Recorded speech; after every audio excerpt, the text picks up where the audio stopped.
আমাকে কিছুক্ষণ আগে আমার সাথে কথা হচ্ছিল বাংলাদেশের প্রাক্তন পররাষ্ট্রমন্ত্রী হাসান মেহমুদ সাহেবের সাথে। তিনি বলছিলেন বাংলাদেশের অর্থনীতি শেষ, বাংলাদেশের অবস্থা খুব খারাপ, ইকোনমিক্যালি বাংলাদেশ খুব খারাপ অবস্থার মধ্যে দিয়ে যাচ্ছে।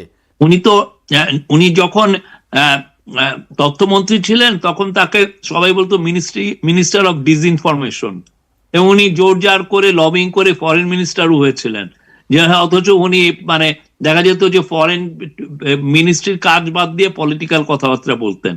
তো উনার কথা আর উনার নামে যে সমস্ত করাপশনের অভিযোগ আছে এটা নিয়ে আপনাদের ওনাকে জিজ্ঞেস করা উচিত ছিল।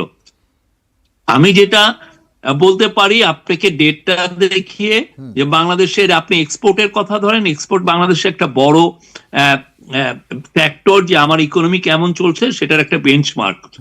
এক্সপোর্ট আমাদেরকে বলছে যে সেপ্টেম্বরে আমাদের এক্সপোর্ট হয়েছে 7%, অক্টোবরে এটা 21%, 21 না প্রায় 22%, নভেম্বরে 16%, এই ডিসেম্বরে 18% গ্রোথ হয়েছে। তো একটা ভঙ্গুর ইকোনমিতে এরকম হওয়ার কথা নাকি? আর আপনি যদি ফরেন ট্রেডের কথা বলেন, চিটাগাং পোর্ট হচ্ছে আমাদের পুরো ফরেন ট্রেডের 95% তারা হ্যান্ডেল করে। ঠিক। তো 95 ওইটাও দেখা যাচ্ছে যে কন্টেনার আমাদের এক্সপোর্ট ইম্পোর্ট বেড়েছে, হ্যান্ডলিং বেড়েছে 7.5%-এর মতো। আমাদের রিজার্ভ বাড়ছে প্রতিনিয়ত।